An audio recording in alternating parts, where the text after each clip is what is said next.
Bonjour et bienvenue sur Cocotte TV pour une nouvelle vidéo de présentation. Aujourd'hui, nous allons dans le ventilateur avec la dernière version des Unifan chez Liany, les AL120.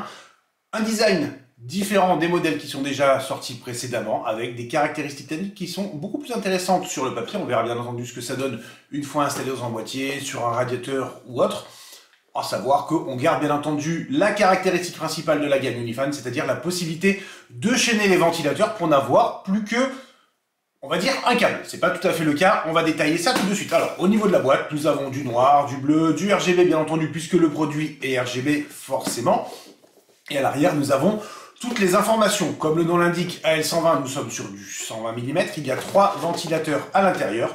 Et on va vous donner les caractéristiques techniques. Donc nous avons un roulement de type FDB avec une vitesse de rotation maximale qui va jusqu'à 1900 tours par minute pour un minimum à 800 tours. Donc une plage qui est quand même assez intéressante, même si on aime bien quand ça descend un tout petit peu plus vers les 500, les 600, à voir bien entendu ce que ça donne à 800 tours au niveau des nuisances sonores.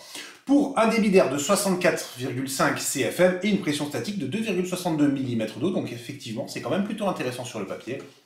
On verra ça lors des tests. Bref, à l'intérieur de la boîte, nous avons beaucoup de choses. Des ventilateurs, nous en avons sorti 2. Un petit boîtier de contrôle qui est obligatoire. On reviendra dessus un tout petit peu plus tard. 2 systèmes de fixation pour le boîtier de contrôle. Nous avons ici un pad magnétique. Là, nous avons un double face, tout simplement. Nous avons bien entendu 3 systèmes de fixation ici pour les ventilateurs. On peut les chaîner, mais on peut aussi les mettre en séparé. Et enfin, nous avons quelques câbles. Alors, l'alimentation en SATA pour le petit boîtier de contrôle. Un Y en 5 volts RGB à 3 broches. Et enfin, un petit adaptateur qui va permettre de faire un retour sur la carte mère en PWM. Ou bien en PWM, mais aussi pour l'éclairage RGB. Donc on va pouvoir gérer la synchronisation et la vitesse par le boîtier, ou bien par la carte mère en fonction de ses préférences. À savoir que le boîtier de contrôle se connecte sur un header USB 2, puisqu'il y a toujours le logiciel qui fonctionne derrière si jamais on veut passer par le logiciel de Liany qui fonctionne particulièrement bien. Au niveau du boîtier, c'est du plastique. Il n'y a pas grand chose à dire. La finition est sympathique, mais c'est en plastique. Tout simple avec ici une finition miroir au niveau du logo Liany, on le voit, ça brille.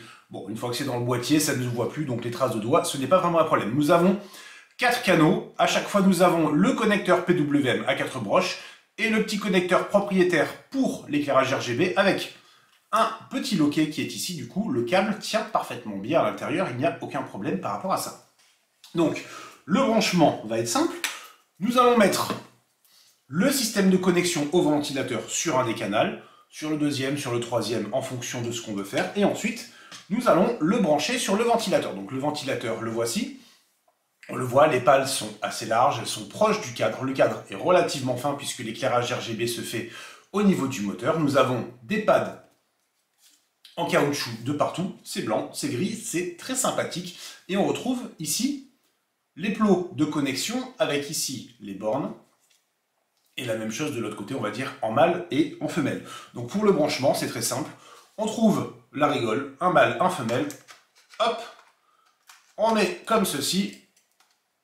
Hop là, on appuie et c'est parfait. Nous avons sur le côté la jolie finition en aluminium et c'est tout. Le branchement est terminé. Alors, par rapport au précédent Unifan, on le voit, l'installation est vraiment directionnelle. On peut seulement monter, on ne va pas pouvoir faire une pièce de Tetris ou autre. Là, on empile. Finalement, pour un boîtier, c'est beaucoup plus simple. Pour un radiateur, c'est la même chose.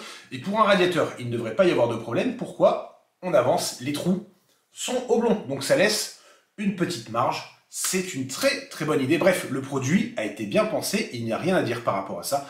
Et comme on le voit derrière, il n'y a pas de câble. Ensuite, on prend le dernier branchement, hop, on clip, et voilà, ça tient bien. Il n'y a vraiment rien à redire. Nous avons ensuite 2 câbles, donc 2 ventilateurs. Nous disions un câble, oui, il y en a 2, le PWM, le RGB. On branche tout ça sur le boîtier, on rajoute d'autres ventilateurs si on veut, ici ou bien sur le boîtier, et c'est parti! pour le test. On verra ça un tout petit peu plus tard. En attendant, on vous souhaite à tous une très bonne journée.